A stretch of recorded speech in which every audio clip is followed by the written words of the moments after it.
Good afternoon, Year 5 and 6. It's my turn to take you through your learning for English for this week, and I have 3 sessions, all related to characterisation through dialogue. This is something that we covered in the winter term as part of our sequence of learning on Street Child. And I'm hoping that much of the next 3 sessions will be a recap rather than anything new. And then at the end of the week, we will have a go at doing a short piece of writing with dialogue that can describe the characters. To start with though, I'd like you just to read this piece of writing here. When he came to himself, he was lying in a firelit place with bruised limbs and a bad headache. Low voices were speaking close at hand. Just take a moment to have a look at that sentence or those sentences again, and what can you tell me that you know from them? What statements can you make about them? You can either write this down onto a piece of paper or share your thoughts with an adult that might be working with you or another child that might be working with you at home. Press pause and have a go.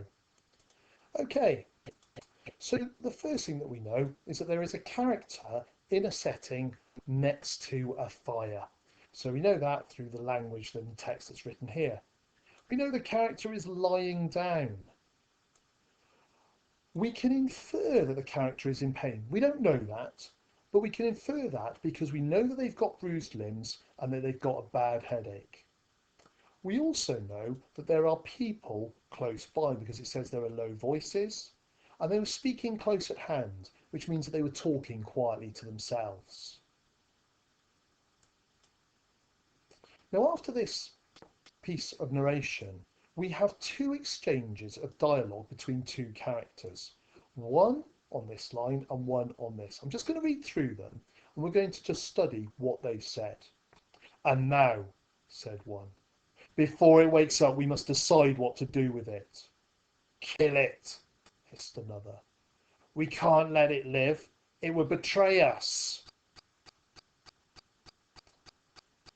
Now, I'd like you to share with the person next to you or on a piece of paper, what can you tell about either of these 2 characters? And importantly, what in the text gives you the clues?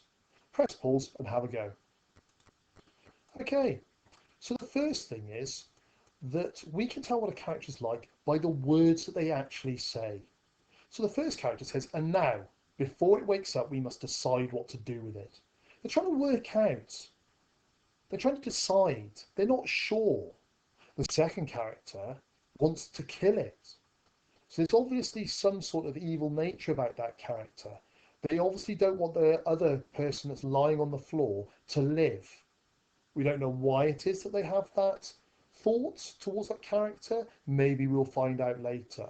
But importantly, the words in the speech marks and the words that they say give us a really good idea about what they might be like.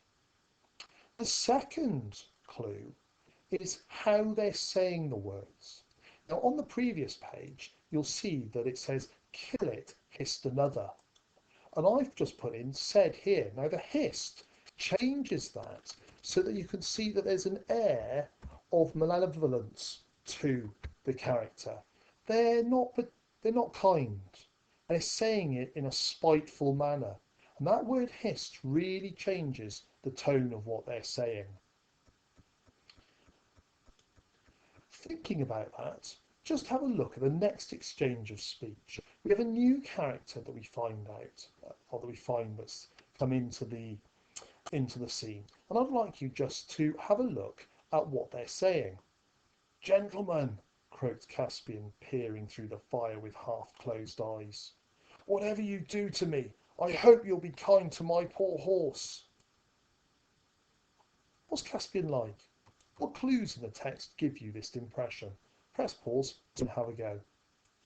So the first clue that we get are the words that Caspian himself says, particularly in this second line here. Whatever you do to me, I hope you'll be kind to my poor horse. So the first thing is that he doesn't think that he's going to be treated well. And if he isn't treated well, then he's very loyal, very kind to his horse because he wants them to treat his horse well if they're horrible to him. Second thing is the way that he says his words, the different word for said. Here we've got the word croaked, which suggests that he's either thirsty, in pain, or for whatever reason is struggling to get his words out. Finally, we have the actions that Caspian takes while he's talking. He's peering through the fire, suggests that he's staring quite intently at the characters that are saying the words, but importantly with half-closed eyes. Now there's two reasons possibly for this. Either he doesn't want them to know that he's awake, or it is that he can't close his eyes and that he's in that much pain, and that he's half unconscious. We don't know, we're not told, but we can start to make those inferences about how he's feeling. We now have a fourth character that starts talking. I just want you to look at what they say. "He has no need to betray us," declared a soothing, mellow voice from the other side of the crackling fire. "But he might be able to help us," he continued, filling a metal goblet with spring water and laying it gently by Caspian's side. What's the third character like? What clues in the text once again give you this impression? So once again we'll go for the words that this character says. He doesn't mean Caspian any harm. He doesn't want to kill him because he believes that Caspian won't betray him, and also that Caspian might be able to help him somehow. So the words there in the speech marks are really important. We then have the way that the character says his words. Declared here is important, in a soothing, mellow voice. So if he's declaring something, there's a sense of importance there, that he might be a slight leader above the other two characters that want to kill Caspian. And if he's got a soothing, mellow voice, that somehow the author wants us to know that he means Caspian no harm. And this is continued in the actions he takes.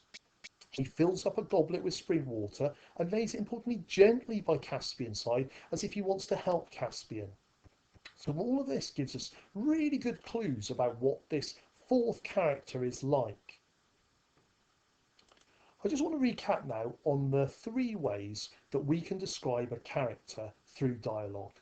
First way is to find out what a character is like by what they say, what is in between the inverted commas or speech marks. The next way is to look at the different words that they use for said. How do they say their words? And finally, the actions that they take while they were talking give us a really good insight into what they might be like. Now, before we have a go ourselves at creating dialogue, we need to have a reminder about the punctuation that we use when we are introducing dialogue into our texts.